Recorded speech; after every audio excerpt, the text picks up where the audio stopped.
Kavan, welcome aboard, brave souls. This is your GM in the Great Barrier. We are back for the Season 2 finale of Star Trek Adventures Broken Sword. We made it, guys. We made it to the second end of the second season. Ooh. We've started the last adventure here. Don't everybody sound so excited? Wow. Hi. Hey, and we didn't lose any important characters. Oh, wait a minute now. Wow.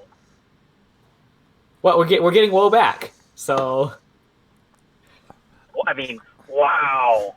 Yeah, wow. The doctor's very cold-hearted. In all seriousness, we have lost 3 supporting characters this season. Yeah, supporting characters. Yeah. But still, treasured folks that everyone misses, like Bahan. Don't you remember? And we Bahan, killed everybody? one of them on purpose, so you know. You remember Bahan. Sweet innocent Bahan. Yes. Well, he was neither of those things. Not after Joe spent the momentum. He was definitely Bahan. You can't argue that. That's true. I can get behind that. Yep. Not after I was done with him. Boo! Boo! Oh, the booing. All right. Well, quick note just for today's session. Mr. Azek Korg, our good friend the OverlandGamer, will not be able to join us this evening. I'm sure he'll be back in the sessions to come, so rest assured you'll get to enjoy his amiable presence. Until then, I will be assuming the role of Azek Korg, but... And his occasional dulcet tones. Yes, most definitely. And in the meantime, I highly suggest you check out his other projects, such as over on his Twitch OverlandGamer channel, where he continues to play through Fallout 4. I believe he is doing it as part of the Fallout for Hope charity, which is ongoing at least through the month, and I think a bit into December. I encourage all of you to check that out. It is a very worthy cause, and if I'm not mistaken, all proceeds of that charity go to St. Jude's. So, yeah, if you have means, if you're interested, then by all means check it out. Otherwise, I think that a number of participating Fallout streamers, be they tabletop or video game, are doing things to that extent. As far as fellow streamers we do have on the channel, I can, of course, bestow our usual shout-out to one Zyla OXO. Caligo, what's going on over on the channel for you right now? Well, on Friday, I'm going to be on a streamed talk show called Rants with Ruin. Ooh. So that's going to be fun. That'll be... that's definitely worthwhile. Will you be streaming from your own channel on that, or would there be a different place that I should direct our viewers? I believe I will be streaming it. Very good, very good. But I will confirm, but it in the before I'll know for certain before then. Yes. Before this Friday. Yes, That's yes. 2 days from now, or 3 days from now. Yes. Relative to time of recording. I do feel like I have to make a note here, just as an apology for those of you joining us in the archive. If you, by the time that you'll be watching this, I'm hoping that it will be early December and that the archive will be completely up to date. There's been persistent issues trying to fix one of the episodes, a session back from our racing segment, so the archive has been somewhat behind. I am very sorry for that, and I wanted to say, for those of you that are following the archive and just getting to that now, you have my apologies. It's been a process, and it has been a tricky thing winding down both campaigns, as both this and Aegis are approaching their Season 2 finales, and I want to get to good concluding points for their respective seasons as the year winds down. So I didn't do it.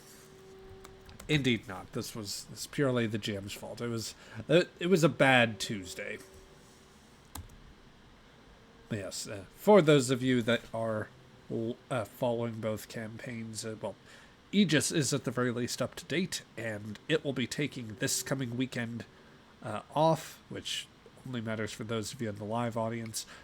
But yes, we are firmly in season finale territory with both of them. So let's go right into what we have today. And we are actually going to start with a little bit of theater of the mind before we jump to today's log. For they're out in the depths of space, bathed in the gentle blues of stellar gases that surround a lone star system. There is relative calm.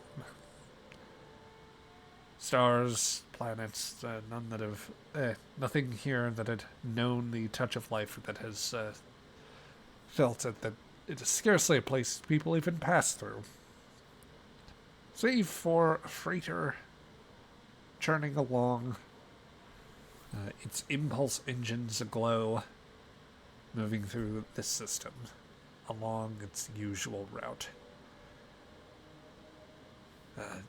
As they cruise, they think themselves very much as alone as as they have been every time they have crossed this, moving on this regular circuit. But today, that assumption would be very deeply wrong, and it is one that they shall suffer accordingly for. But to set some context as to why we get there, we have to back up a little bit to a log recorded some days earlier.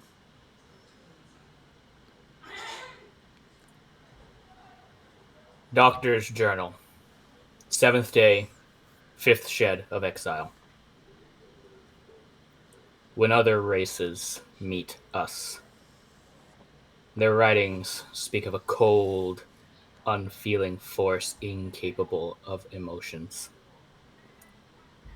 This is not farther from the truth. We are a calculating people. Our memories and lives long, our culture shaped by our ectothermic origins. The rage of the hegemony is measured not in days, but years. I am reminded of this as I watch the crew scurry about in their zeal to find woe. And there is a mammalian fervor fallen upon them. I've learned to tolerate it, even in ones who should know better. It is in their nature, after all.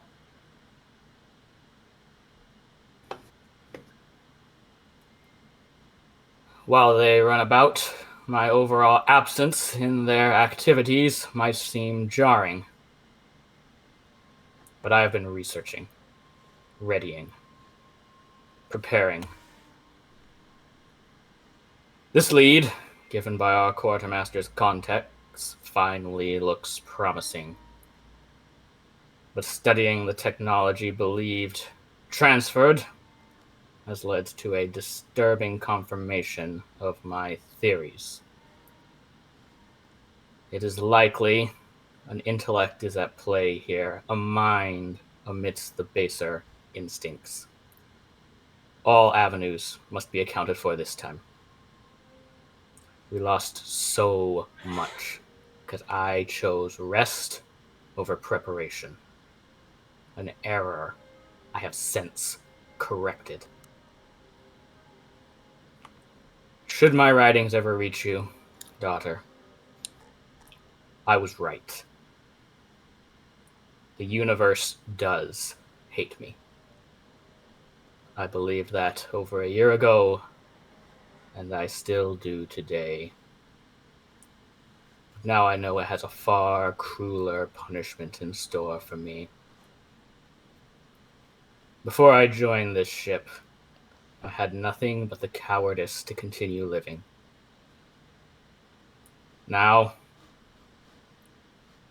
I've been cursed with purpose, burdened with hope. I have something to fight for. Others worth building for. I will not fail my patients. Not again. No matter what I must sacrifice. End log. It is on that note that in the months since since the triumph you experienced winning the Master Cal Ketlog, in the time where you have experienced other errant, fleeting but still valuable victories, be it the recent boons for the captain's house, the reprovisioning, and the pitfalls of other days where, despite your best efforts, there had been very little success. The doctor has called senior officers together, venturing out in very rare fashion to join all of you, we'll say, in the mess hall today. So, with this in mind, I am going to place us on the map here. For our purposes, I believe we had established that Tabak, Kresic, obviously senior officers are present, so Tabak, Kresic, Raldar, Traven, and Vopri are here. Chemok was also requested since he is acting weapons officer. I think that for our purposes, this would be later in the evening, such to where a main evening meal has already been had. Traven, if you opt for a blood wine, water, and or a dressed up Raktajino for the crew, is basically an after dinner course, possibly with whatever you think might be a successful dessert option. Then that is appropriate for the hour, let us say. Is it possible by chance to do a Raktajino cake? That feels like something that you would have been preparing a while now, but and I don't know that the doctor would have given you the notice, but let's see how quickly you can put something together. I'm going to give you the first roll of the season, or rather the session. Also, hi there, Mercury. Let's see. So, for your quick Raktajino cake, Traven, this is going to be let's call this, I'm going to set it for control and science. This is going to be a difficulty 3, actually no, I think it should go up to 4. You have very little notice, so you are having to do things in a very exacting manner that also ensures that the cake is ready in an expedient basis.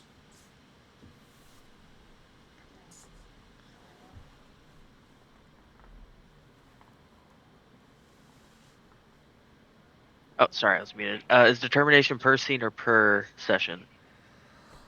I have, I have been running it these past 2 seasons as per session, so you can invoke it now if you would like. Gosh darn it, I need to save it. Come on, 4, come on. Dang it. 2 successes. Well, I'll say that would you like to succeed at cost? Cost would be giving me threat in this situation. You can always use more threat. I could always use more threat. I will... As I cannot see the screen, how much threat does the GM already have? 8. And now the GM takes 2 additional threat for 10 points.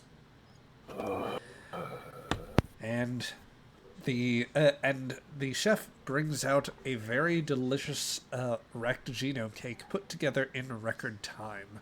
Who will partake? Of course I will. I love his Ractigino cake. As I will. Good. I will try to at least humor him. All right. Anyone else want to give it a go as well? The only drugs Kresic takes are the ones he makes himself. Good point. Good point. Hemlock will of course consume it, but he's also gone a little too hard on the blood wine to get the benefit for this. What I will say is that, Vopri and Isaac will also try this. So what I'll do is that each of you may gain an additional. Each of you in this scene has 1 free point of momentum, which you may use to obtain information. So, essentially, all of you get a free question at some point during this scene. Nice. Thank you. Thank you, Mr. GM, and thank you, Trina. Yep. Is Yeah. obtaining information fall under gaining a recipe?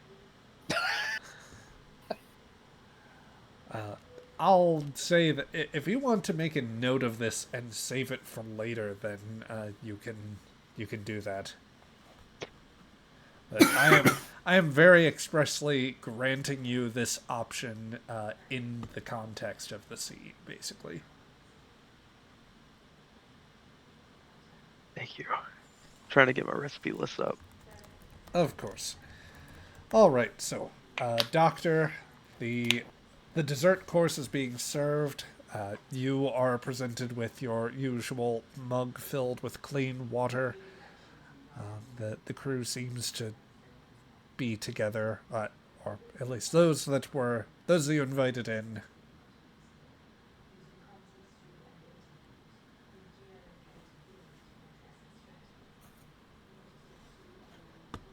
Everyone is here.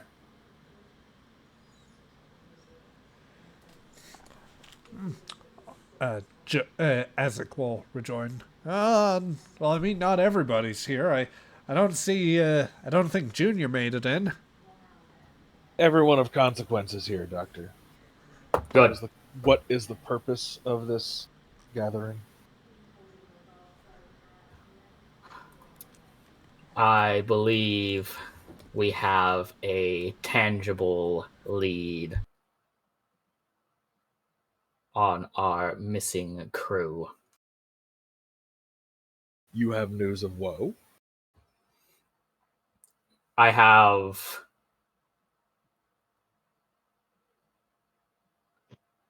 theories, extrapolations based off of what I know. Well, out with it, my friend. He passes Tabok a datapad with some information. As I informed you when I discovered that she was still alive before my connection was cut off, he glares at Raldar, but you can't see it through his eye shields. No, but he can feel it.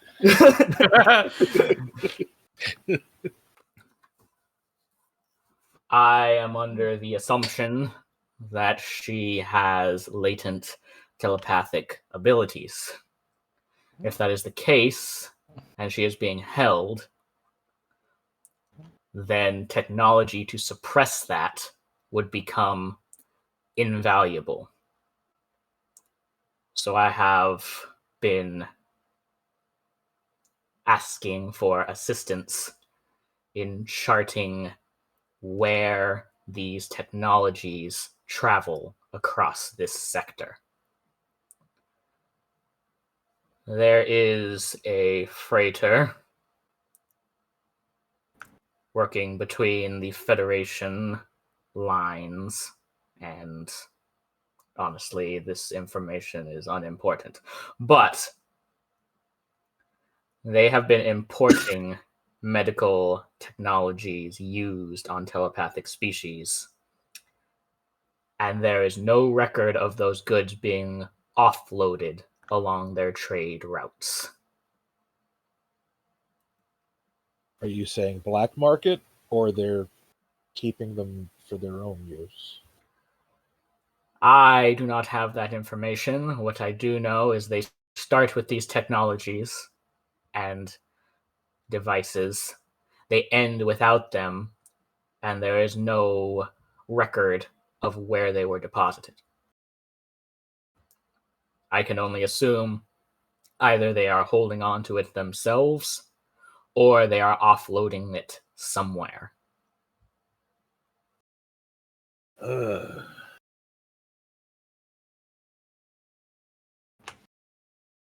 You have good sources. They are not my sources. They are that strange sycophant you keep around with you. He's dead. No, the other one. The one who That doesn't keeps our narrow it down. supplies filled, our quartermaster. Oh, Zional. Yes. I assumed somebody who tracks our supplies would be the most capable of tracking other supplies. And I was correct. But he brought you this information, not me. I asked him for it. Granted.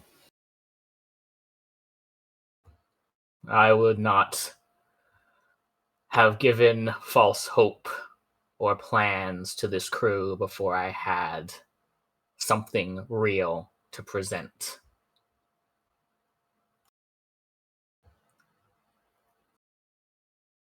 Karasek, how long have you lived with amongst Klingons? Too long. I would counter and say not long enough. Next time you get even a glimmer of information on something this important, bring it to me immediately, please. We Klingons prefer to stalk our prey. And sometimes, though you may deem it foolhardy, we have been known to jump at opportunities before it is wise. Considered wise by some, not by us. Perhaps. And I will keep that under advisement, Captain. I'm not the captain. No, I appreciate the sentiment, Doctor, as it says. I agree with our noble lord about the willingness to jump into opportunity and seize it when you get the chance. But that aside, you bring good news. Perhaps. The Now, pad contains... Oh, sorry, go ahead. Have you ever... Oh, wait a minute. I got to ask Mr. GM a texty question here real quick. Sorry, I need to do this. That's quite all right. I have done so many a time before. I will say, as I understand, you may be in transit there, Ray, and thus only able to hear necessarily. But if you want to get involved with the scene, Hemok is available there. If you want to do him, otherwise, you can as always, Ray. You may also. I also grant you permission to pilot Zional out of the shadows. I trust your. Hey, I trust your Zional abilities. Oh, you're so thoughtful. I'm in horrible stop and go traffic, but you know what? I'll join in if I feel like I have a spot to, and Okay. It might be Zynwall, might not be. Yep. For our purposes, whilst talking about it, his ears were burning, and he just had to try this cake that he new was being made before everyone else. So Zionol is inexplicably there. He is right next to Raldar. You didn't He hear the has doors a open. spoon You didn't and hear he's the doors actively close. licking. He's just there. Yeah, and just the fact that we didn't hear the doors open or close has got to be the weirdest thing ever, because those doors on Klingon ships are noisy. Yep. Especially after they've been taking as many beatings as they have from trying to be broken down by our tactical officer. Oh, yeah, in the middle of all the doors, because where they slide into the pocket doors, yeah, there's Yep. you can see bare metal where they scrape Now when they listen. open. You guys know that they all got fixed, okay? They This is did, no but longer an issue. No, they did get fixed. We left the scrapes. Oh, okay. Yep. Tabak just And pounded some of out them the still- divots. And some of them still squeak. On purpose. We left them that way. You're so sentimental. Oh my god. All right. So, Doctor, are you aware of a device? It's used by Imperial forces. Not many people have heard of them.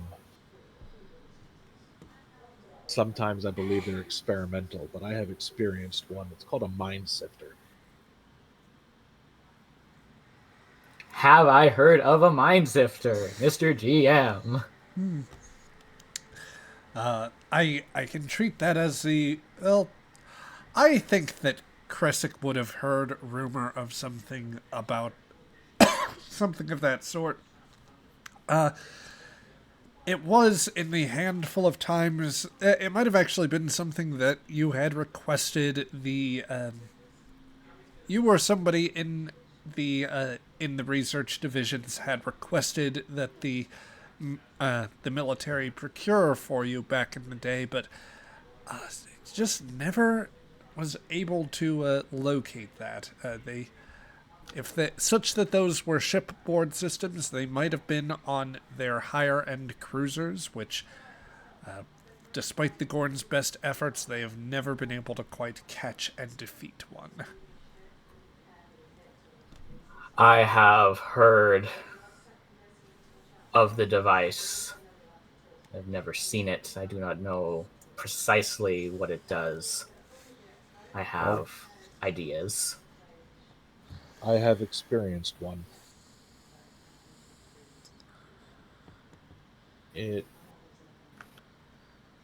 From what I felt and experienced with it, it can be used to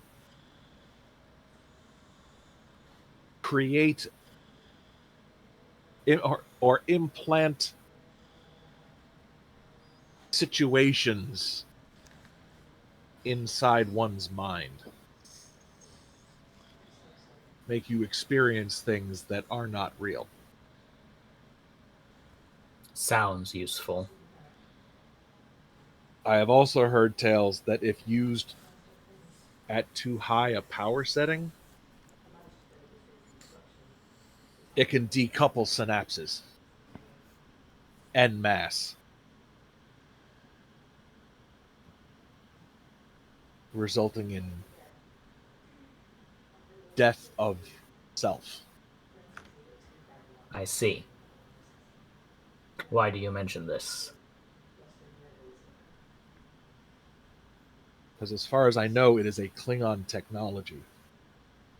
Although I have no idea how or why the Imperial scientists would come up with something like that. But it may be connected somehow to this technology that's coming in. Perhaps they're acquiring parts and pieces. I don't know. From the Federation. From outside of the Empire. It may simply be bits of technology that we haven't developed or don't want anyone to find out has been developed and is being moved around the Empire. Are these the rumors of Klingon intelligence I've heard about? Star Trek Online joke. Actually, technically, I don't think there is a Klingon intelligence at this time. There is not Just there's no official organization of it in the Empire at this point in history. Is that correct, Mr. GM? That would be correct. So, anyway, so I will reply. I don't think there is any official Klingon intelligence agency. Interesting. That you know of, Azek rejoins. That I am aware of. Yes, thank you. Thank you, Isaac. That being said, the wizened old captain says, if you are right, Tabok, then it's possible that they're just trying to throw the Gok to the wall and see what manages to slither up.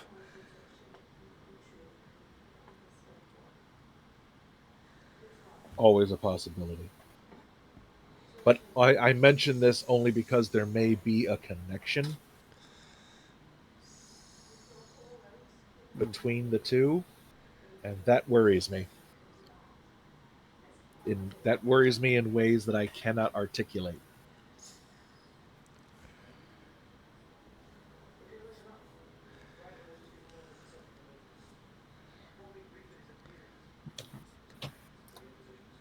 Well, whether it is connected or not, I am of the opinion this is our most likely lead to see if there is a connection. The datapad contains the standard trade route of this shipping vessel. I'm sure it means something to you. I'll take a look at the datapad. Does it list like a ship class? So, based on what you're seeing, Tabok,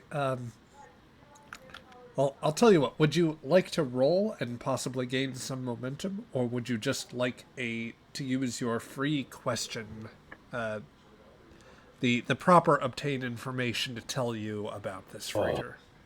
You evil tempter person. What do I have to roll? This would be insight and engineering. Oh, okay. Yeah, I'll roll. Okay, I will set the So difficulty. someone's gonna have to roll for me again, still. So I will. sorry. I will take care of that. Just after I let our good friend from Caligo streams, EKG the Kobold, know that they did a Raktajino cake, so there was no need to delve into the junk food today. No Gok pockets needed here. All right. So, yes. Much to the disappointment of some, they did not do the thing. All right. So this will be insight plus engineering, and I'm going to let your Orion business practices focus come into play. Oh, cool. And better yet, let me see. Okay, no. I was looking at widely traveled, but that's just gaining a focus for a point of threat. Let me give this a run here. Oh, and I gotta remember to mute this roll 20. Okay, you score 2 successes on that roll. Okay. Tabok, with Azek looking over your shoulder unless you move it into such a position that you can both look it over, you see what is a pretty clear older older model of freighter. It was likely originated by the Rytelians, but it has entered service in powers across the quadrant as a relatively simple and effective design. Is that horseshoe crab looking ship? No, this is actually a more elongated one.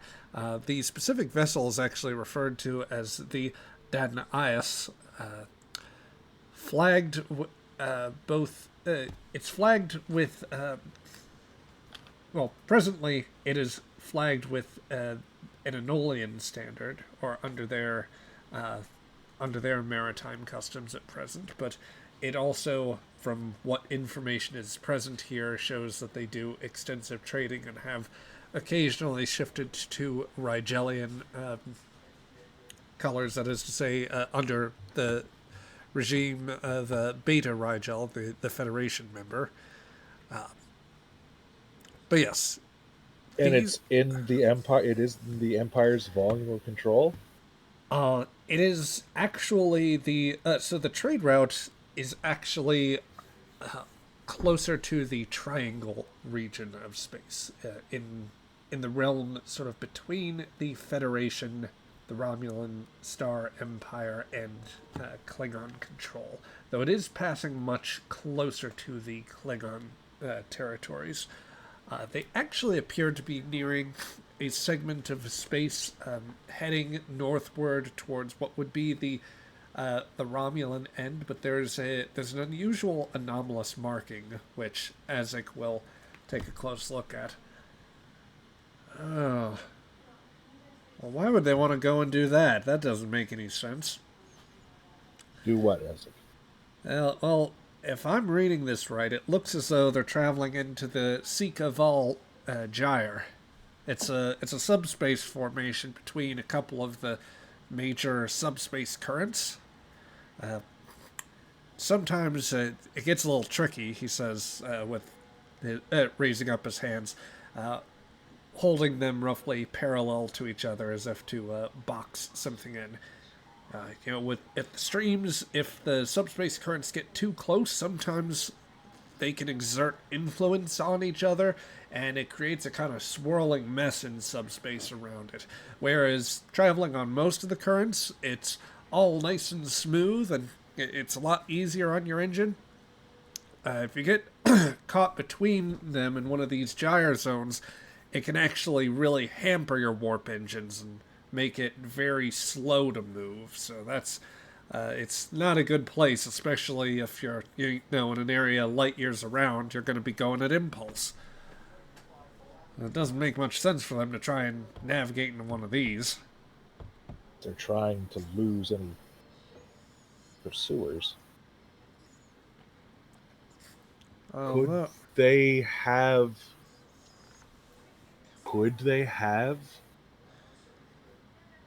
something hidden in subspace?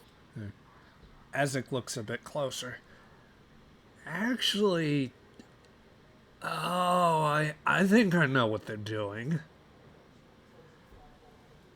He zooms in on a segment of the map, and you see Tabak, while the stream is in the gyre zone that he's referring to is a kind of irregular amorphous shape.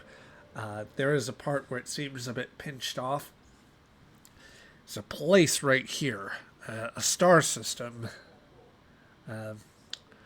Looks like the gyre's actually kind of narrow there. You could cross through that in maybe 2-3 days' time at impulse. And you go from one fast stream through that onto the next one. Yeah, something like that would save you weeks of travel time trying to go around it. So there's a channel. At the very least, I guess it's a place that you wouldn't necessarily be stuck. I mean, I don't know if there's anything habitable there. It wasn't an old haunt or a place I built a summer home or anything, Azek says. So it's a pathway through the gyres, as long as we don't cross the streams. Good thing to know. You never want to cross the streams. Exactly.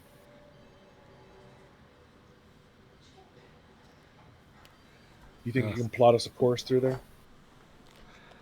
I mean, we could probably get into we could plot a course around and make it into the system, but just, once we get there, we're going to be at impulse for that time. Understood. But then so would anybody else. Yep.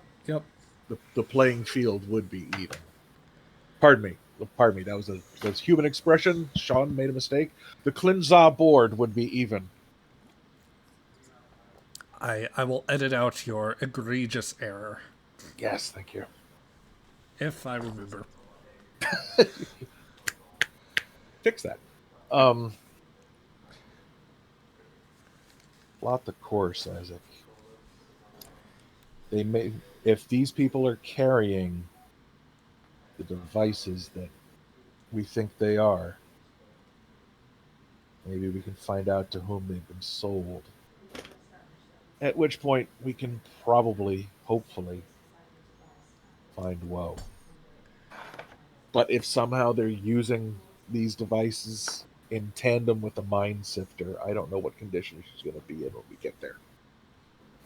Leave that to me. I will leave that in your capable hands, Doctor.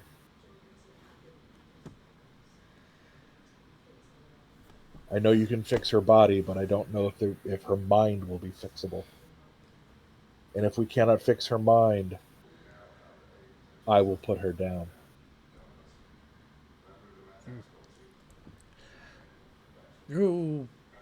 This may be more a captain's duty here. I cast no aspersion. She is my friend. And I brought her on board this ship. It's my responsibility. A fair proposition, though I would like to hear from the rest of my crew on this. What say you? Traven, Raldar, I would hear your words on this too.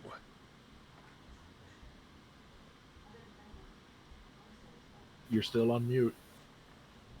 We need to do our best to get her back. No matter what it takes. Yes. Yes, we do.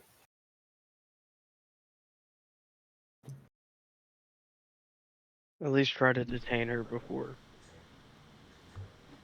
having to take her out. It's the only thing I have to say.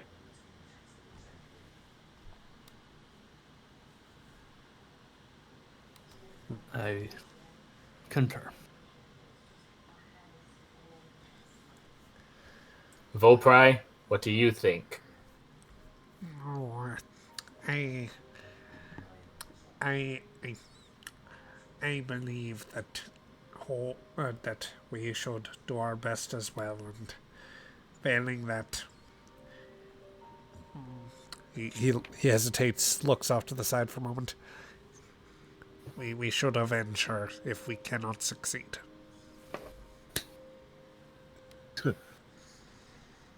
Both of Tabok's eyebrows, but because he has eyebrows that move, crawl up his head as he looks at Vopri and says, "Well spoken.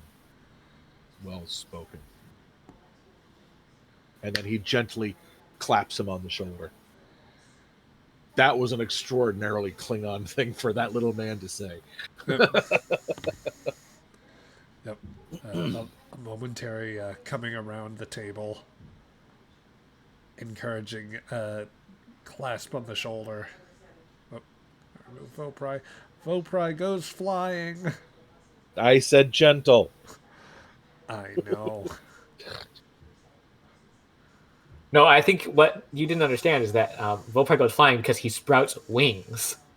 Oh, okay. It's the next evolution of the Rontal species. Oh, okay. Goodness. Okay. Rental gives you wings. Gotcha. I really am wishing that Isaac did not recruit me to his Warp 10 program.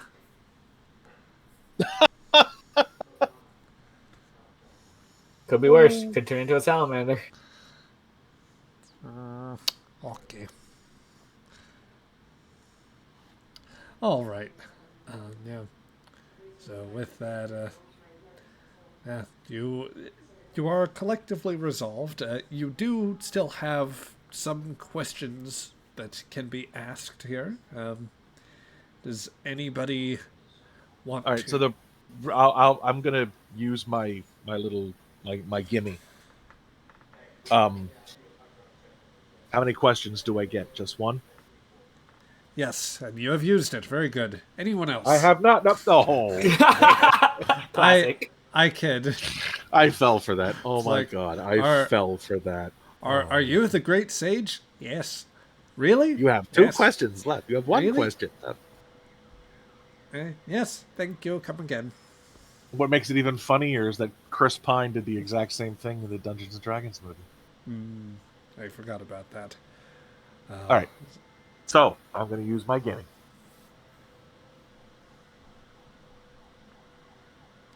What do I know about this particular ship? Do I know the captain, the species, any kind of business dealings within the local volume, or anything along those lines? Let's see. Well, Captain, with that question, I can tell you that the manifest does tell you a little bit about the crew. Specifically, there seem to be... the crew seems to predominantly be Rigelian. In particular, the Jelna Rigelians. So they are... The species has like 4 genders. Yes, those with the endo and exo sexes, with the latter set being very aggressive. There might be some scant record that suggests that at least one of them is likely the captain, so that'd be a problem if you get into a scrape with him. Less so if somebody else gets into a scrape with him on your behalf. A freighter like this operating where it is generally should have... the design is built with very minimal defenses. But traveling this far in the middle of deep space, trying to avoid any entanglement or trying to use this sort of cut through, you would suspect that they're probably hiding a bit more of a punch. You would also suspect that maybe they are trying to avoid normal routes in order to hide cargo. Which would Smugglers. It would definitely fit given what the captain, or rather, what the doctor has speculated they have. And if they do have some relation to the Kzinti that I believe Traven and Azek saw incapacitate Woe, a slightly smaller one, by who I don't think that you had the name Keg down necessarily. I don't think we have any names on them. Yeah, you only know that there was another Kzinti on that planet. The record that you have suggests no direct reference to any Kzinti involved here. But right. Do we know where the Patriarchy is? I mean, I know where it is. Yes, I'll give you that. I'll give you that for free. The Kzinti is pretty much due north of Federation space. I would actually go so far as to say that, so far as my own canon is concerned, we depart a little bit from what would be set up with Niven, or Larry Niven's lore, because that was right. Yeah, his obviously he didn't envision that as being a Star Trek thing originally. That just got introduced. I imagine them as actually their initial rise to prominence for any of the powers in this area of space actually came when they, with an initial rivalry against the Tellarites, I would see Tellar-Kazin wars as being a thing in the very late 21st century by human reckoning. Really? Absolutely. I love the idea of those two fighting it out, and that's part of the reason that the Tellarites are even prepared to handle Andorians later on. They had a brutal The only reason I bring it up is the only reason I asked that, I'm going to go out of character here real quick, is the Stellar Cartography book has the Patriarchy core, you said directly above, coreward of the Federation, but also coreward of the Romulan Empire. Like, they're further up than the Romulans. Yes. Did the Tellarites actually get that far? Okie dokie. Wow. I mean, the Tellarites are relatively coreward of the other Federation founders. And I imagine... Sector 003, I think, or something like that. They're like... Yeah, well, Kzinti Raiders... okay, there we go. Sorry, yeah, sorry. That's all you need. There we go. Yep, I'll shut up. I apologize. I'm doing it again. I like making the Kzinti an Enterprise-era villain. So soon. That's fine. That's fine. That's fine. Yep. I mean, Larry Niven just reskinned a short story to make it into an animated episode, so, Yep. Anyway, so the rest of you still have questions, I believe. Traven, Raldar, Kresic, each of you gets a free question as well. Kresic, you're technically getting questions from somebody else, or it's just that you're on other stimulants.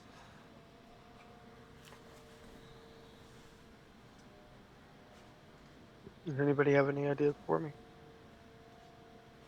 Just can't think of anything right now, sorry. That's okay. Is that allowed, Mr. GM? If you would like to pool your questions, if you guys want to discuss, then go right ahead. I'm fine pooling them. That'll work. All right, so we know they're Rigilians. Are they wait, I forget. Did you answer that? Are they in the triangle, or are they currently in Klingon space? They are outside of Klingon space. So technically they're a little ways just about to enter the triangle. They're on schedule to be in the triangle at a time where you could intercept them in this unnamed star system. Okay, you gave us the class of the ship. I mean, I can probably look it up in our very limited database if I don't know it. How is like that ship, like size-wise and blueprint, as written? How big is the damn thing compared to us? It's bigger than you, but given the disparity in capabilities and particularly like lack of crew and defensive capability, I would actually go so far as to say that they are... let me double check my notes here. Because I went back and forth on assigning them scale. Okay. They are a scale 3 ship, technically. They've undoubtedly upgraded a bit. However, it does mean that in an attack on their ship, you would get you would have an advantage insofar as you are a smaller scale than them, or you are at a sufficiently small scale that their attacks on you occur at increased difficulty. Small and maneuverable. Yes. Okay. With my question, if I know that the captain is one of the angry males, did I know anything at all about the captain in particular aside from that, personality-wise? Not a whole lot. He's not very noteworthy aside from being an angry guy. You can guess based on his record that he's probably had run-ins with the Orions, or likely he fits the profile of somebody that would do business with them. Nothing wrong with doing business with the Orions. They're businessmen. Right. That's my story, and I'm sticking to it.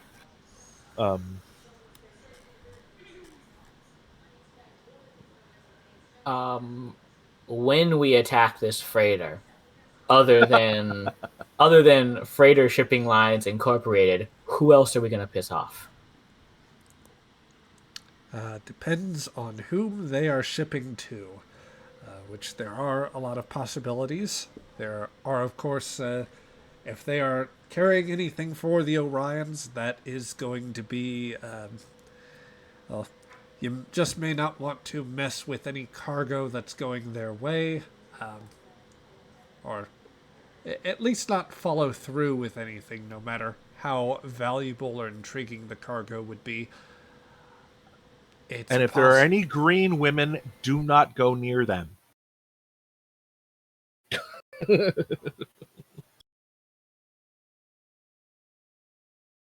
Just I can imagine somewhere else on the ship a certain pleasure bot is like had a hiccup in its update process. Oh God. I don't know where that sheet went for the life of me. Anyway, yeah, but does Zionol get any questions? I mean, if it, or can we ask Zionol questions? You may certainly ask a question. Who and how people answer this, and whether he's willing to answer a question. It's a whole other set of propositions on which I make no guarantee.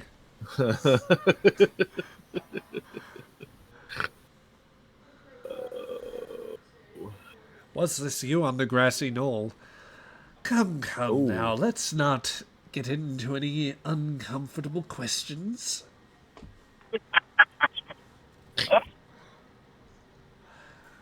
Not over dessert. Okay, so I'm going to ask Zionol before we get to any of the other, questions. What must be answered by the magical cake? Zionol, didn't hear you come in. Do you know anything at all about this captain, or the captain of this ship? Whoever answers, I'm saying no. Ray, do you got this, or you want me to? If you would be in love, that'd be great. I got you. Take it. Thank you. All I know is that he didn't pay the right people the right amount of money, and I did. Good enough. Sort of. Dang it. Thought I could find another source of information. Damn it. Worth a shot.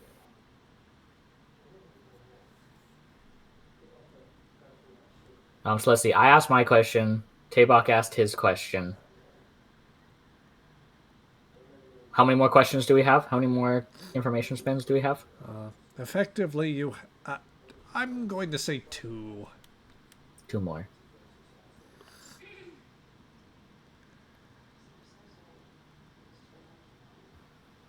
What do you think, Sean?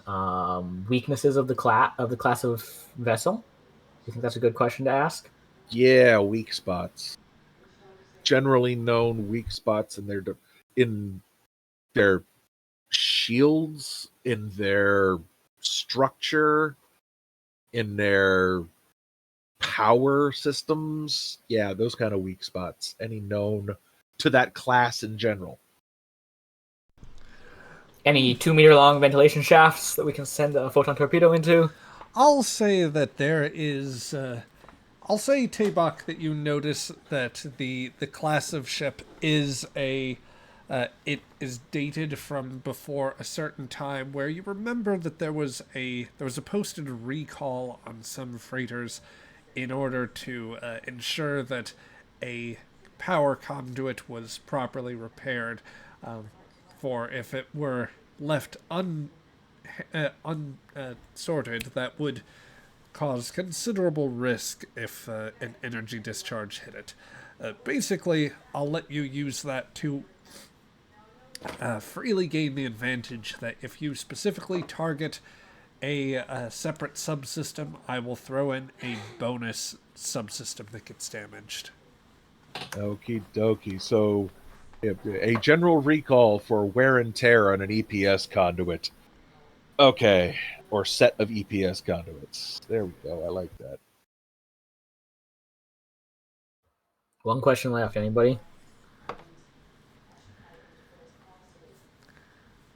Got a week's by the class itself, this is not counting as one of our questions, but by the class itself, do they typically have transporters? Those were not really big things around this time for most species.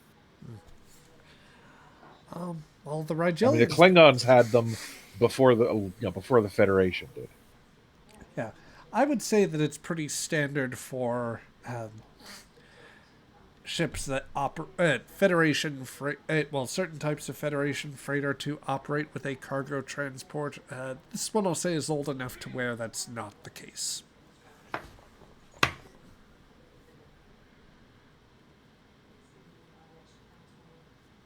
Strategy formulating. We did stop by Mektor, right? And we picked up, we refueled, rearmed, Yes. resupplied everything. Do we still have that advantage of plasma grenades? There are plasma grenade. Well, I believe it's thermite grenades that you guys. Thermite. Well, yeah, thermite grenade. Yeah. But we used it up at one point, so I'm just asking if we have refilled on those. You do have those back. If you guys like, I actually have something Azek could propose here. Either that or Hamok. Please do. So as Azek looks us over. Let's see. Well, if you ask my opinion, Captain, if we want to stage the best place for if we're going to make an attack, we may as well make it an ambush. Get the element of surprise on them and gain victory over them that way. We do that. We could use this gas giant here. That's going to be at the edge of their what I'd say would be the most expedient course if they're approaching from the other direction. We could beat them there and position ourselves in the shadow of that gas giant, and then be able to surprise them before they can break out.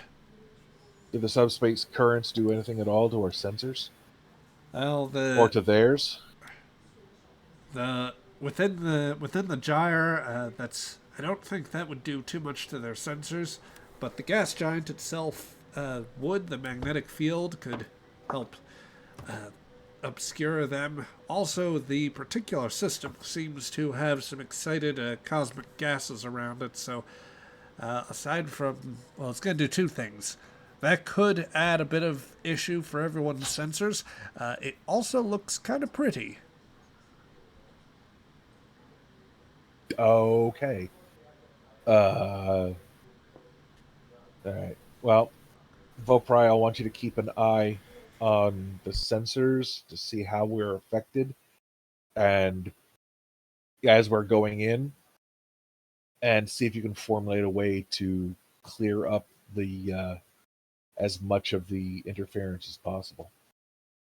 Azek, how much, if we go now at maximum warp before we have to drop into sublight, how fast can we get there? Oh, well, that depends. Do we have time to pick up something to go? No. Drat. That's okay. We've got a good chef here. I could buy you a couple days, I think, before they get in. Granted, we'll spend like one of those hauling an impulse, but with the stellar gases I'm talking about, and the gas giant, kind of we can use that to mask our approach. So they're not gonna see too well on the other side of that. So we're good. Good. All right. So set the course. Wait, did we still have one? Oh, that was our last question. Okay. So set the course. Well, Pry, you're going to need to keep an eye on the sensors and do whatever you can. Raldar and Kamak, going to want your assistance. I think, remember what we did? Well, Kamak wouldn't remember. Remember what we did when we the last time we were against the odds in some very pretty colors. The space mines we rigged. Yeah, I want to do something similar. I don't remember that. I said you wouldn't remember that. Oh, okay. But I think I want to put thruster packages on them. Basically, what I want is I want tracking mines. I want torpedoes that will launch themselves without the need of the launcher. So we give them a small thruster package. I don't want to empty our magazine like we did last time. I just want a couple of those just in case. If we don't use them, we'll pick them up later. But I want to have them. I want to have shots come in from so many different directions. Oh, okay. I mean, those are going to be a lot slower than just firing torpedoes, but Yes, I know, but they'll come from random directions. I want to confuse them as much as possible.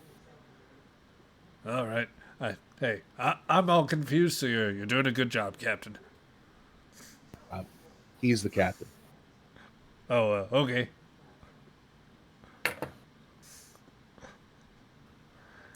Anyway. Over the last month, I have been synthesizing axonal gas. I would require some assistance in converting those to portable and usable form, as I believe we should. I will require at least some members of this crew alive. What does the gas do, Doctor? Puts people to sleep. And by people, you are not being very species specific? That is correct. So you need delivery systems. You want gas canisters. Yes.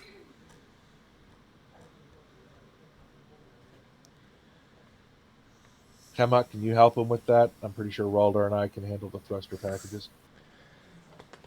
I don't know. That's quite my area of specialty. I'm just good at making things blow up.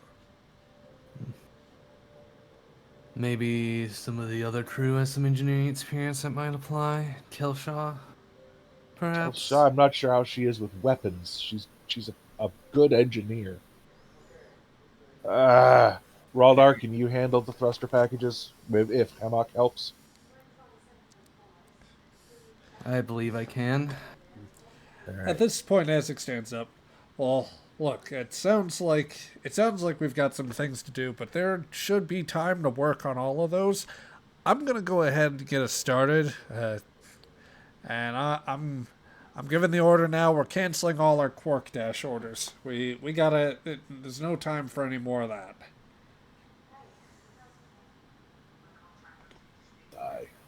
What is a Quark Dash? With that, Isaac dashes out of the room and says, "Comply, everyone. I'm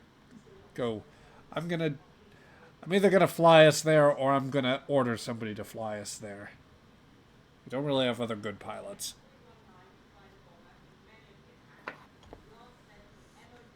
I had better go help them. Yeah, you do that. You do that. I'm pretty sure if you need assistance countering fixing the sensor system so they work better, Kelshaw could probably help you with that. I will reach out. Yep. So, Vopri will also leave. How much of this gas do you have, Doctor? I have spent the last month synthesizing it. I have enough. Alrighty then. We should have enough parts and pieces in stores to make you some canisters. We make some canisters about see, about 4 centimeters wide and about 10 to 12 centimeters tall. Would that hold enough of a dose, or do you need something larger? That should be good. I can pressurize the container so that it can hold additional, as long as it is strong enough to hold pressurized gas. Right. If we can make, do you have enough gas for about a dozen of those? Yes. Would you have some left over? Depends on how many successes we roll, Captain. Right. If you have enough left over, we'll make one real big one. Good.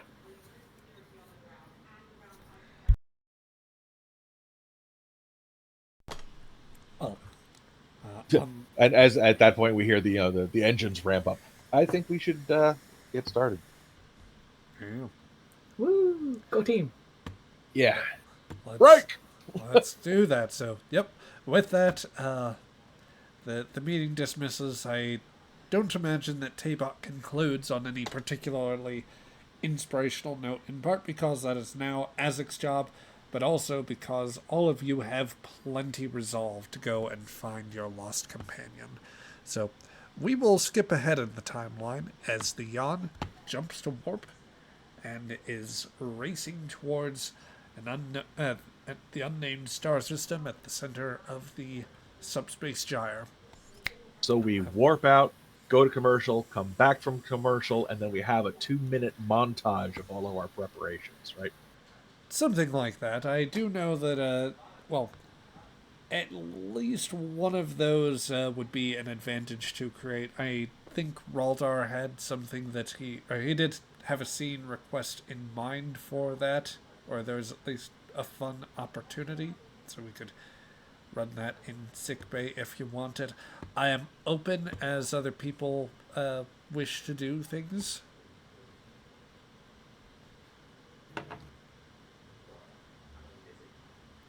Other people, please speak up, or I'm going to hog the spotlight again.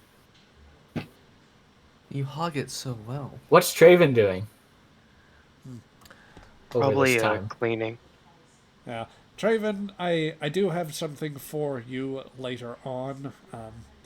Once, yours would be maybe about probably the first scene once we get to the gyre. Vopri will talk to you because, he has reasons to want to do that. Gotcha. But until then, if Kresic wants to get anything, oh jeez, I do not remember. Ray, what was the Orion named? The robot? Lynn. No. Different robot. David. Oh. Right. Davis, right? More Miles? Yes. Something like that? Yes. God. Miles Davis?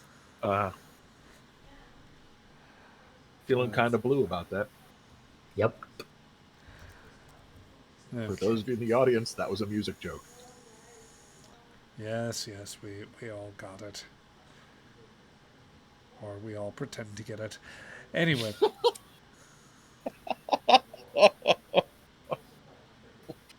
For the life of me, I know that I had made Davis a sheet, and now it is just not anywhere I can see, which is a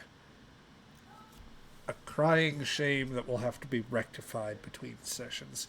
But yes, so I will make the offer here.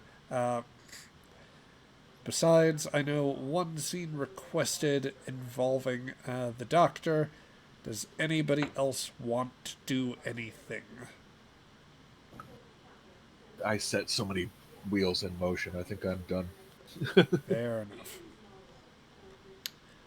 Let's see. Then I guess, Doctor, if you are up for it, then we can put you in a scene, and you can request who you would like.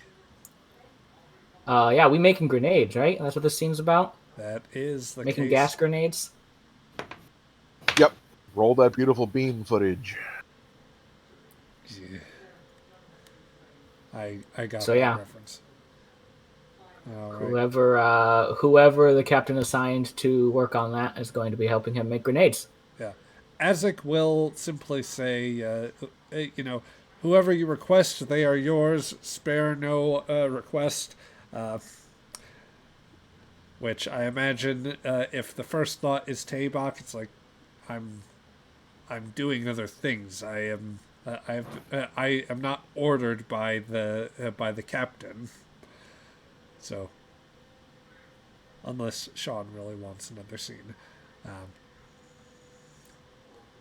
Tell you what, I'll say at a certain point, whilst putting together thruster packs. No, yeah, I was going to be doing the grenades. Yep.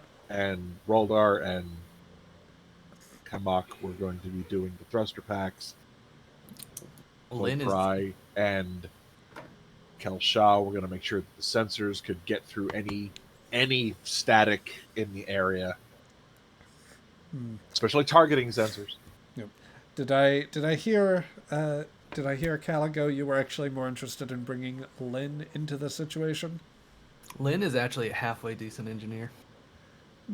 Well, perfect. Well, Azek will pass orders to you, Caligo. You, the players, like, hey, get one of your characters in the scene. Get Raldar there, or if you can't spare that, get Lynn involved. Just do something to help the Doctor.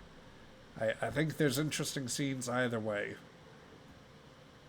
I'd imagine Tabok worked on the design, and then the production part is more of what whoever this character is going to appear is going to be helping with.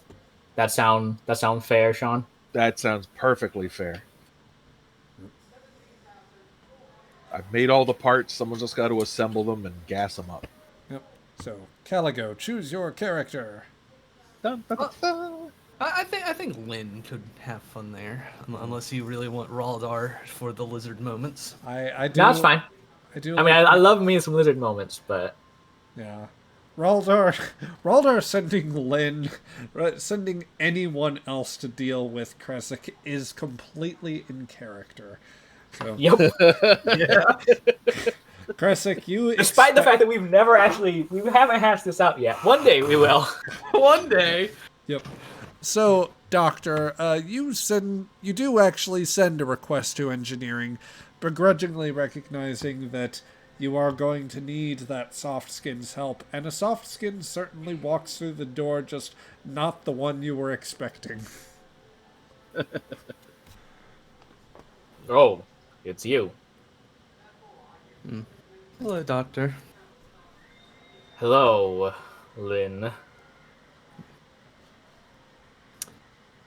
I heard you were making some grenades. I am. How familiar are you with axonal gas? Axonal gas. Not too familiar, I'm afraid.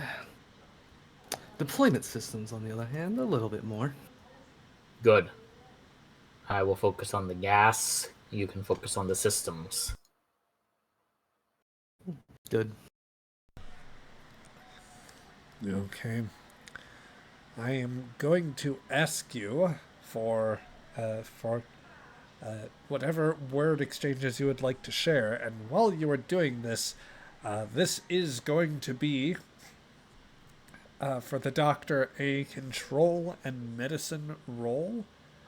Whilst you attend to that, Lynn, you will be using control and engineering to put something to help put the canisters together. This does count as an activation for Lynn. Oh, fantastic. Can I use my pharmacology focus, since this is involving a chemical that I synthesized? You may indeed.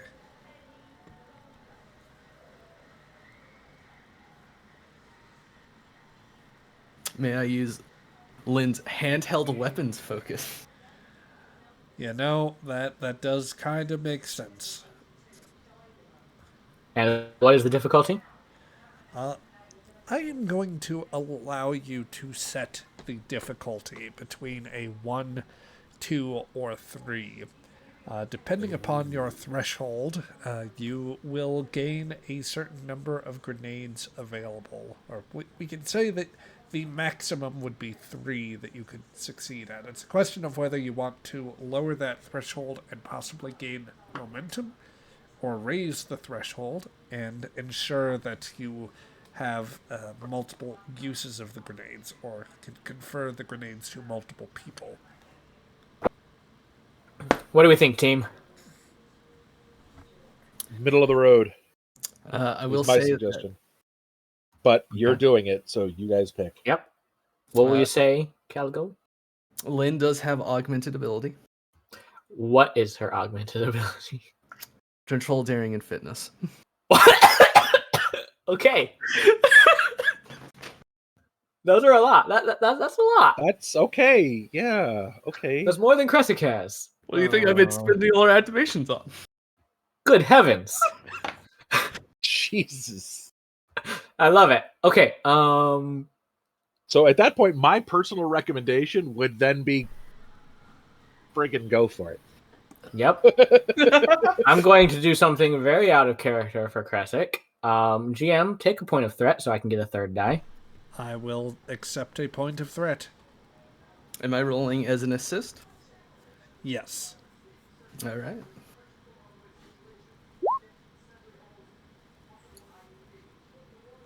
The GM. All right. I'm counting on you. Yes! Okay. So you went for it. You gain 3 successes.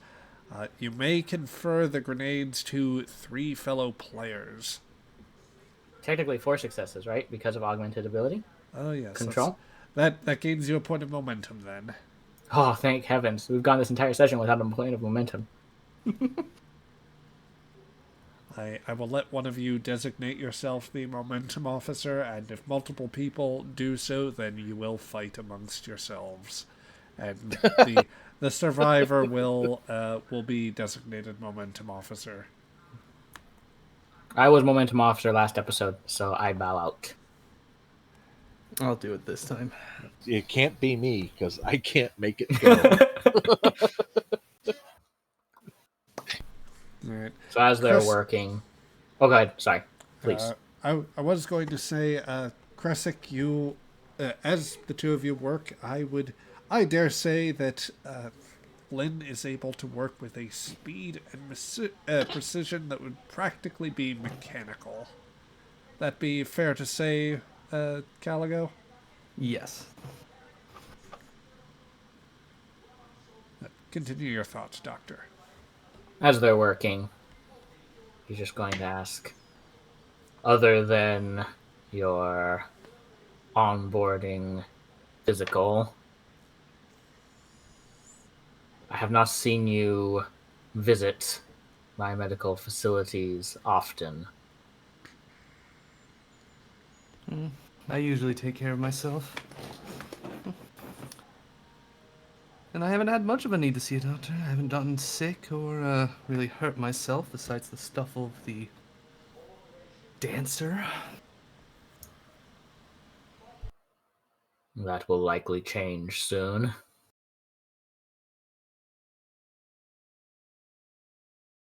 The dancer or the frequency of my visits? The frequency of your visits.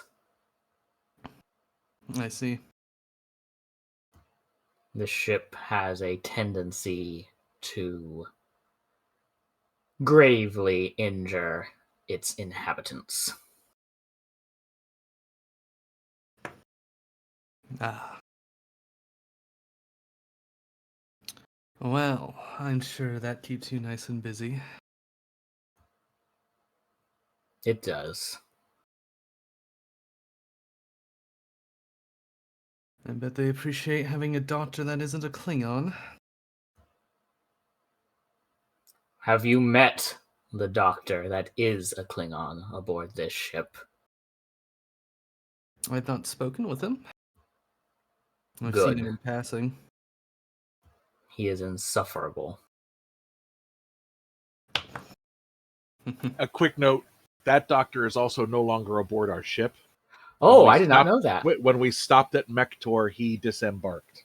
Oh, Kresik would also have not known that because he don't care.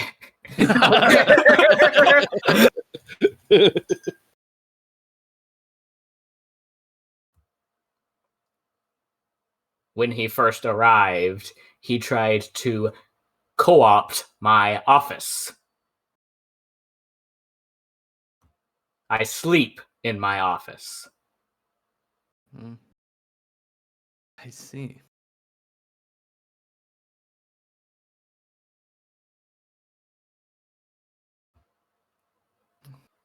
Is it some sense of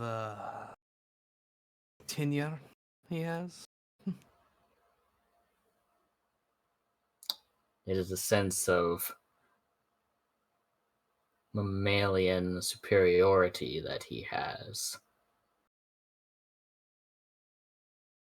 In my professional opinion. I see.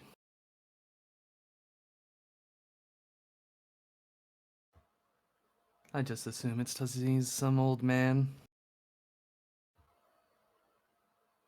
Nice and content in his ways. I doubt he was older than I.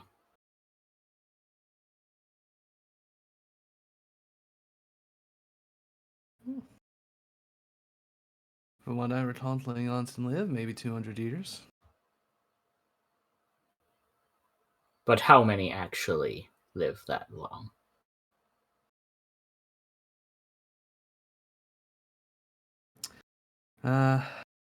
Only the failures, from what I understand.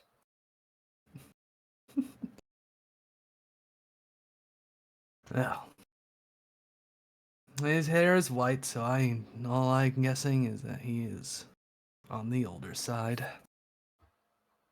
Perhaps.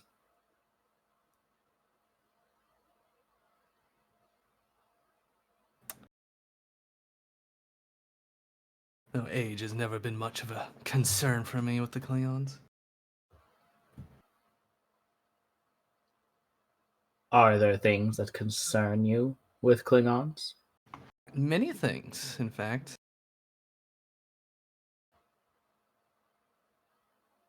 What sort of things? The sort of things that makes a woman leave her home and do unprecedented things to themselves. Sorry. Real uncomfortable. That's the point. Does Lynn continue at her usual pace, or is there any hint of anything, any sort of anger, or I don't know, just any deviation from the usual process? No, not at all. Yeah.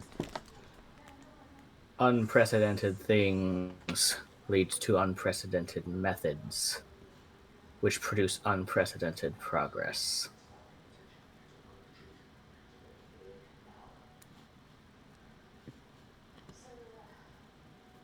Indeed.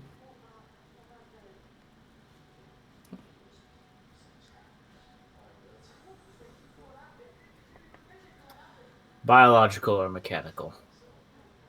Mechanical. Biological.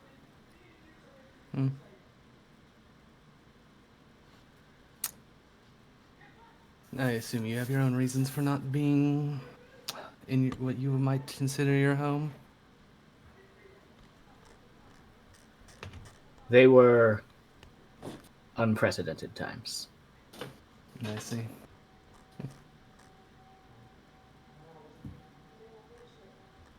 Just like this crew of the freighter will be in for an unprecedented surprise when they are introduced to one of these, as he holds up one of the grenades. Yeah. Locking a component in place after it is loaded, you have a grenade that can very easily be primed, armed, and thrown into action. Or beamed, depending upon how you're feeling. And where you are.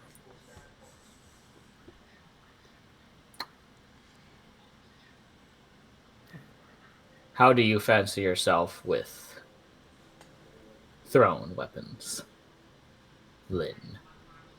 I'd say I'm quite sufficient. Then help yourself. I trust that you can handle yourself in the upcoming events. Well, I'm sure I will. I'll add it to the collection. Good. Remember, I need at least one alive. I'll try to hold back.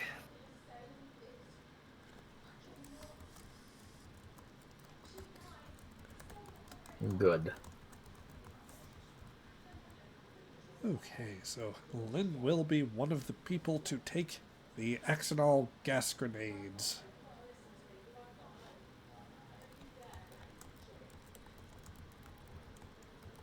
All right. I think that's seen, unless you have anything else we want to do, Caligo. I'm good. All right. Well, let me say, let's see.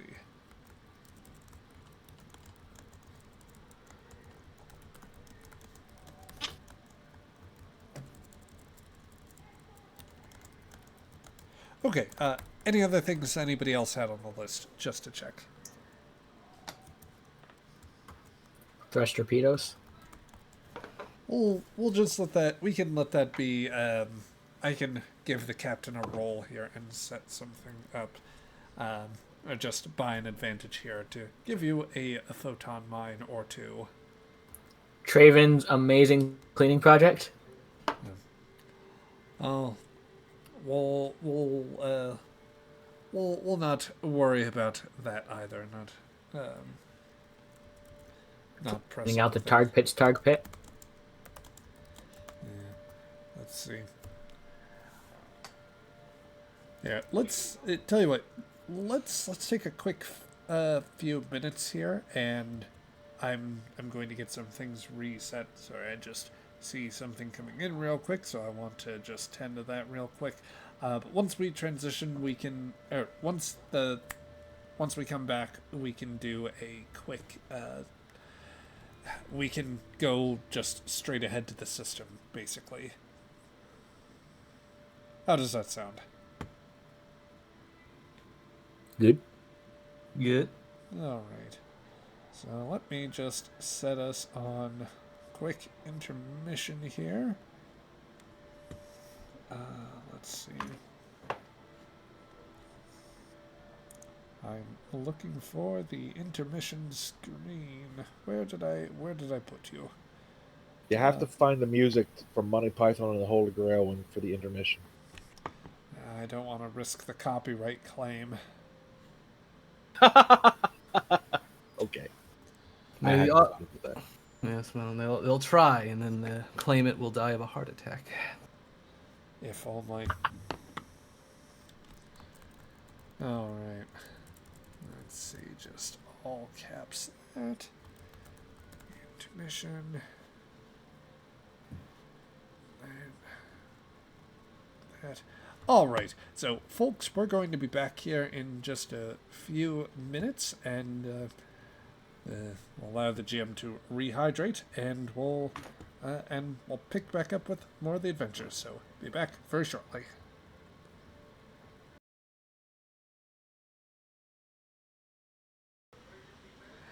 And with that, we're coming back. Hey, thank you, everyone. We're coming back online here. Just let's see. Quick note. We had a thing come up, so our good friend Mr. Traven Lex will not be joining us for the rest of the session. We'll have him back next week too.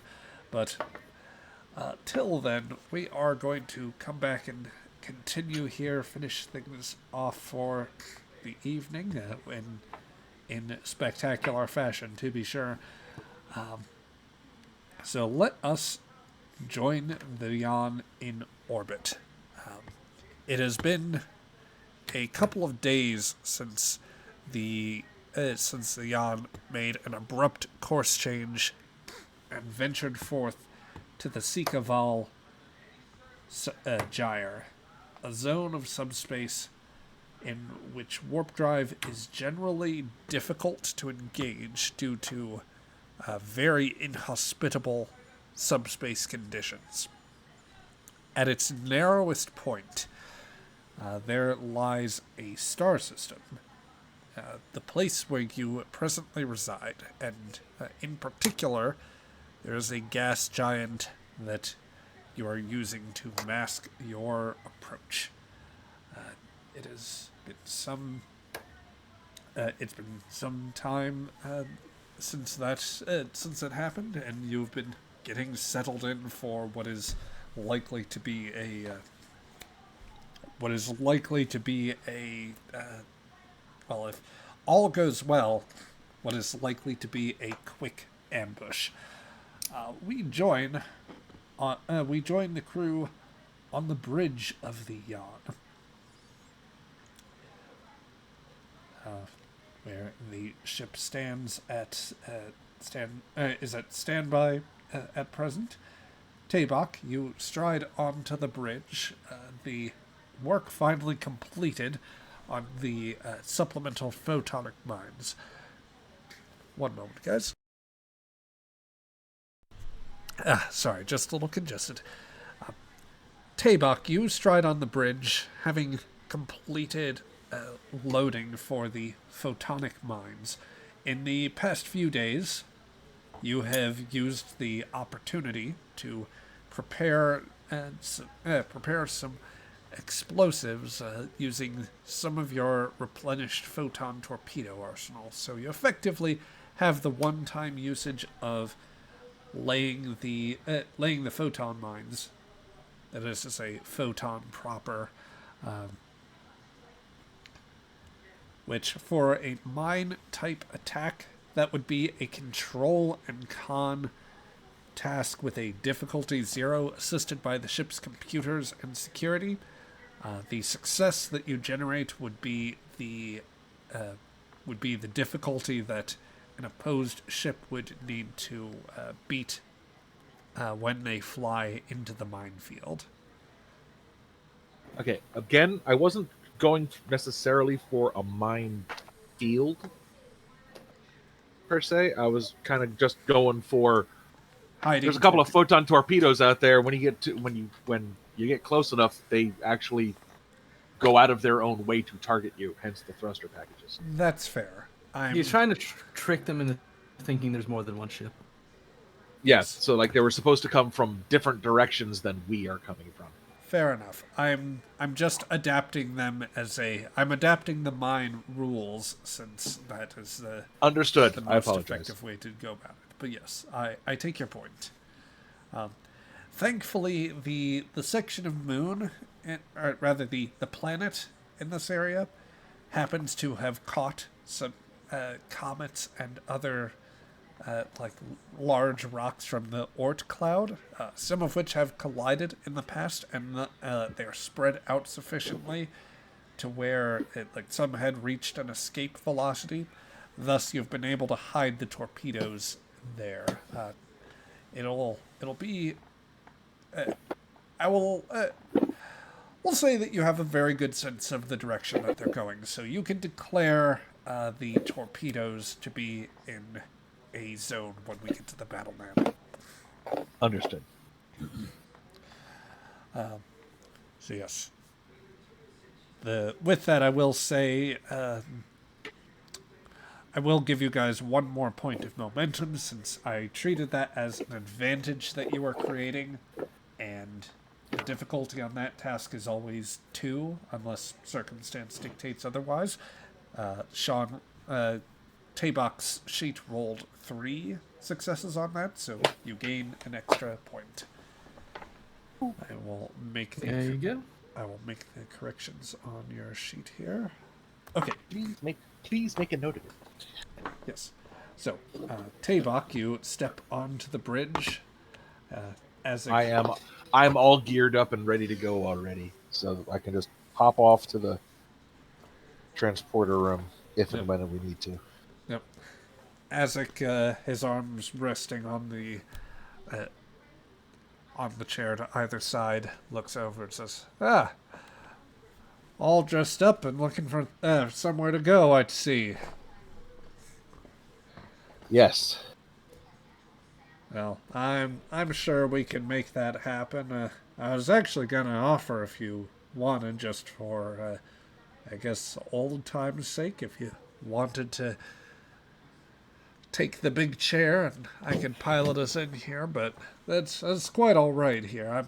I'm pretty comfy as is. Stay where you are. Doesn't mean I won't tell people what to do. And when he looks back at me, I smile.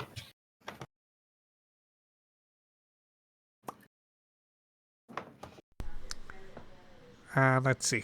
I have sensor readings. I believe. Stand by. I am conducting one scan. You were able to make sure the sensors all stayed clear, Vopri? I did. I spoke with Draven instead of Kelsha. She scares me. She is. Still? She. I remain scared of all Klingons, and except for maybe Ezek. Even me? Vopri does shrink a little bit at that. I give him a hearty thump on the shoulder, being sure not to knock him out of his chair. Oh. Okay. 2 successes. All right. Vopri is not going to hit the maximum threshold for success here, which is fine. He still knows enough to be able to tell you that Captain Ezek, Lord Tabok, sensors indicate an impulse signature coming. It will be approaching the our end of the system. They're making the predicted pass by the gas giant. Good. Good. All right. Well, in that case, well, you can stay up here. You can go down to the transporter room. Just whatever you do, don't contradict my orders while I'm when we get into the action here. Tabok just stands absolutely still for a split second, and then slowly turns from the waist to look Azek in the face. Azek is giving you the biggest shit-eating grin. Bellow out in loud Klingon laughter.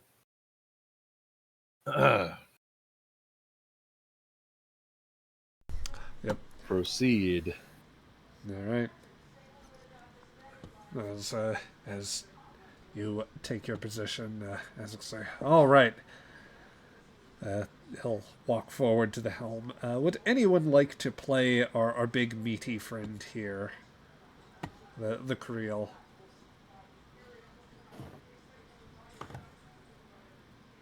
You just have to do a really bad Russian accent. I guess it falls to me. I can do that. Oh, good. Yeah. Yes, I can do bad Russian accents. No problem. Get out of your life, stalker. Yep. As it gets in close. Well, I hope you're wearing your brown pants today. I know I am. I just got a good test of it with the captain.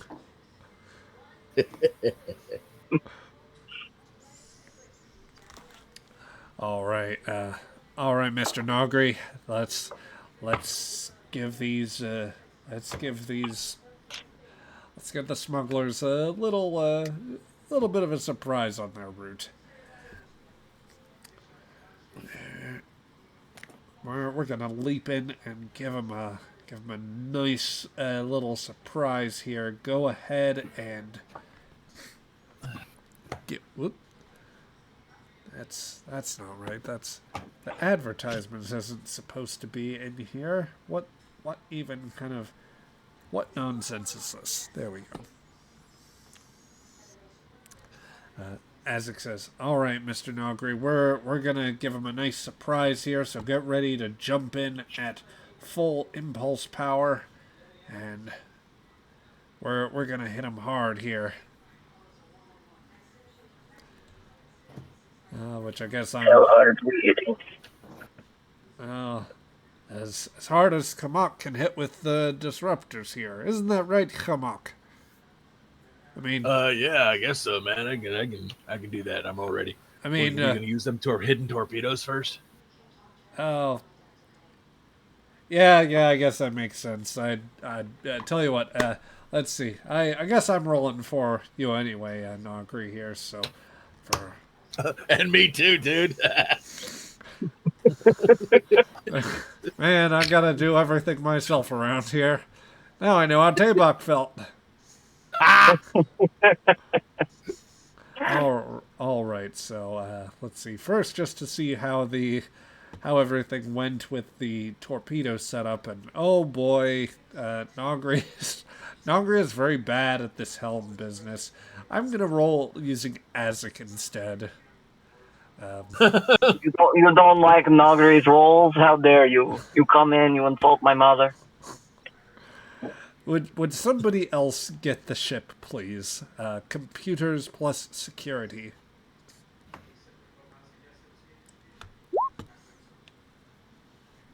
Let me find this horrid sheet. Computers plus security. Yes. So Azek has scored 3 successes. Oh no. Oh. The ship has rolled a complication, a natural 20 on the die. So the question to the rest of you would be, would you like to accept the narrative complication? Would you like to ignore it in favor of giving me 2 points of threat? Or would you like to buy it off with the momentum that you have on hand? I will say that you earned no momentum from the torpedo deployment task because using the mine rules, that does all of that just sets the difficulty for this task here. I have some threat. That's a threat. They're giving you a threat. I like narrative. You do. But our Lord Commander does not. Yes. Unfortunately, Ray is outvoted. Unless the doctor comes in to tie things up. Come on. The doctor just sitting Come in on. the sick bay. Damn it. The doctor's staying out of this conversation.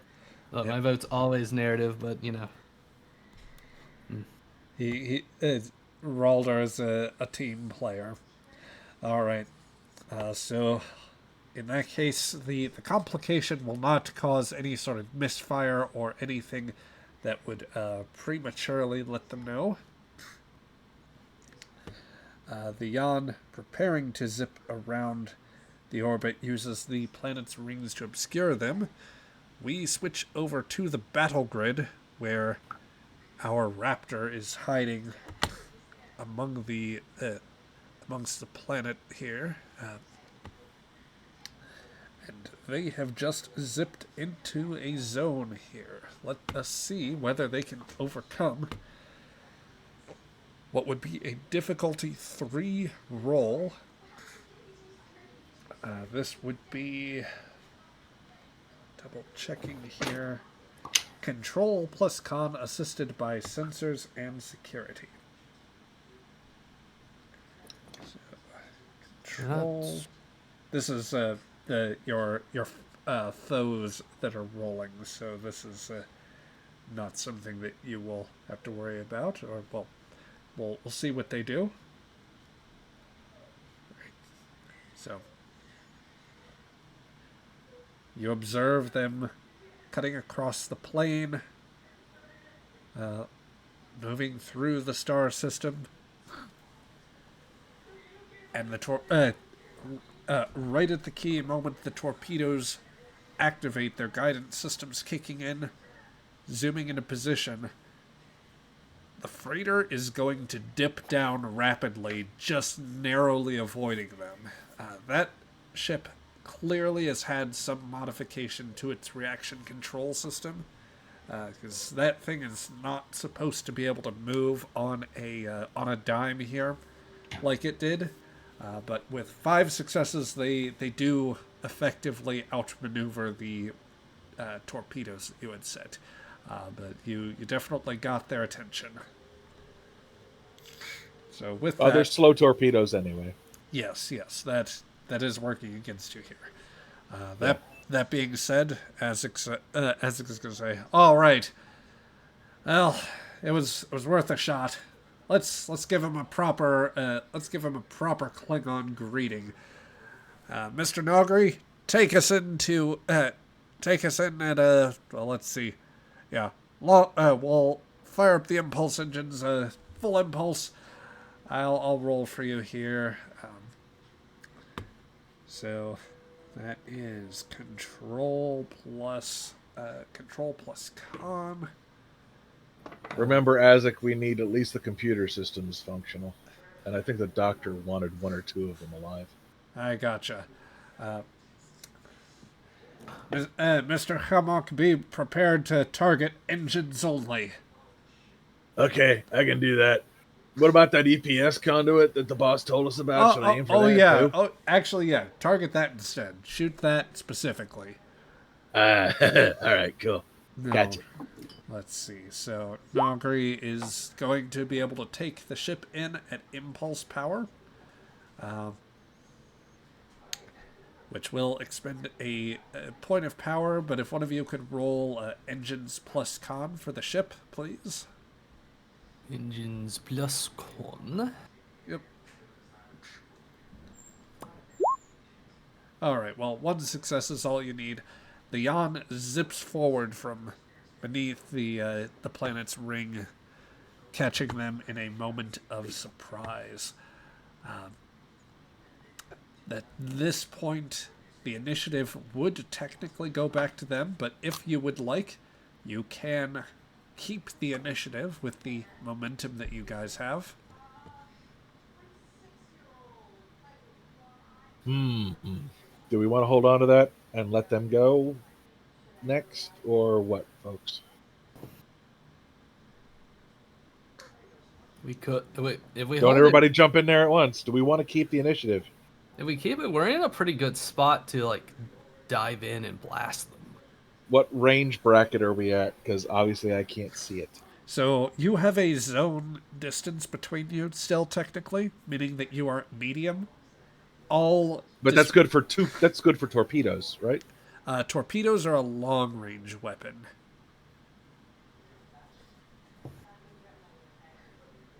So you're effectively. But the disruptors are close range. Yes, they still have the better chance of hitting right now at a at a difficulty of 3 under the circumstances. Targeting the specific EPS conduit would add to that.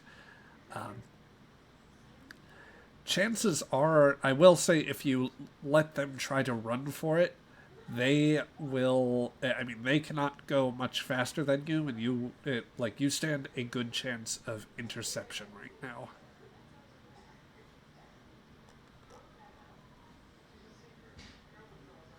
So you could conceivably get up close to make your big attack.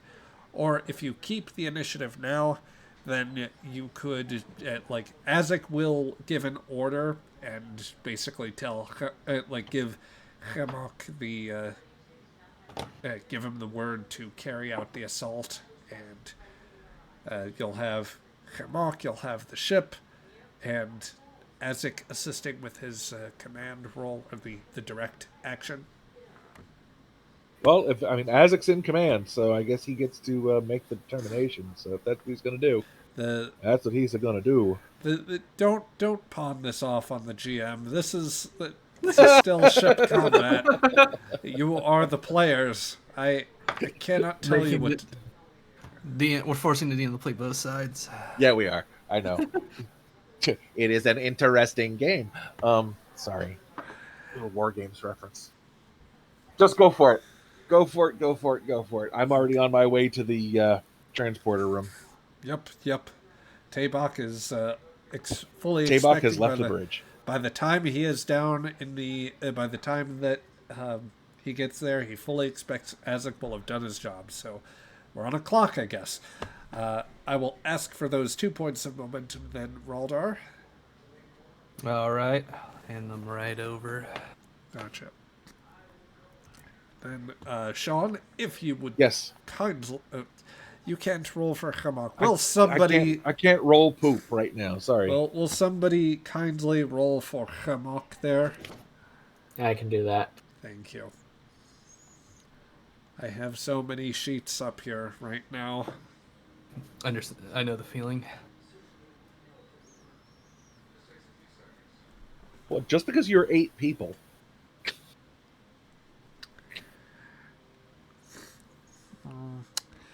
You do not want me to be fully unleashed. Would this count as an activation?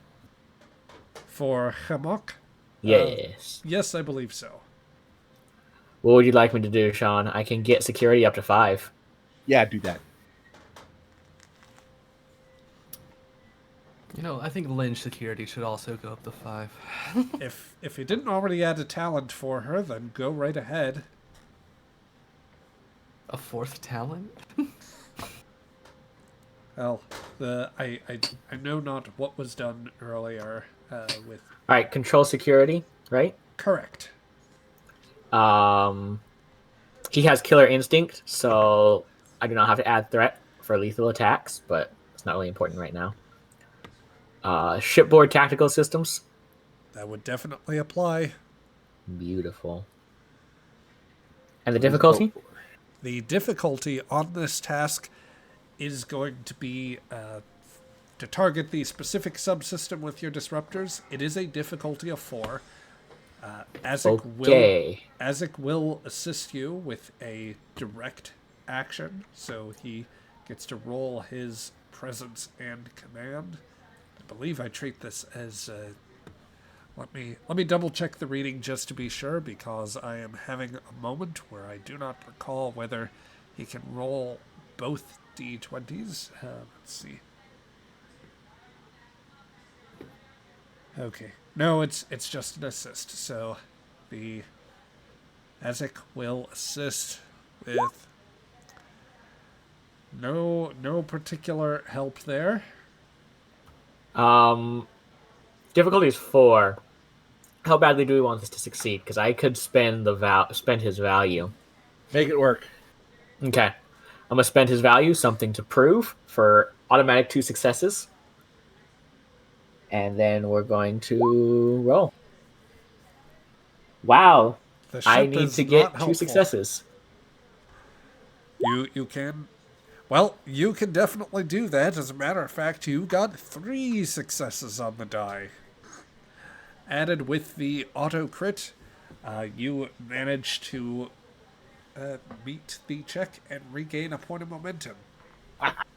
So, with Nagri sending the raptor barreling forward from the planet, as they have at this point they have raised their shields and are trying their best to keep try to start evading any attacks. They have not properly been able to move out of the way, as even at some distance, the Yon lets off a barrage of disruptor cannons, which is going to collide with the midsection and particularly the EPS conduit here. So I'm going to ask. Let's see.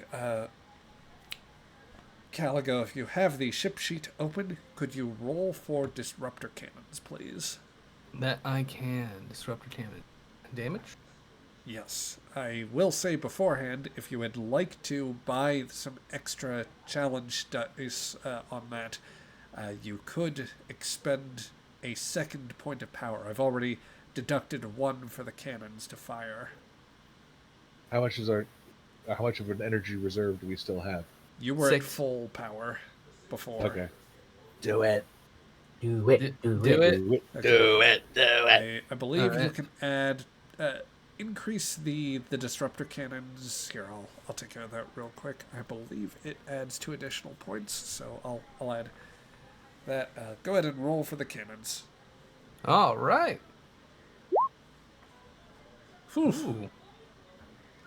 That is 4,